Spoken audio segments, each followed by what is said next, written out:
Hi everyone, in front of me I've got OPPO Reno 13 Pro and let me share with you how to reset camera preferences on this device. So let's start with opening the camera app, and it does not really matter on which mode you will be.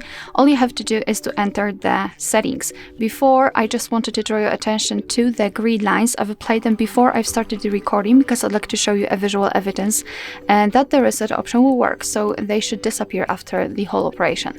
So all we have to do is to tap on the three bars icon in the right upper corner and tap on the settings.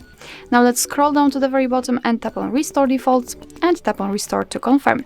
And as you can see, we just got back to the camera and the grid lines are not visible, which means that we just successfully reset all camera preferences.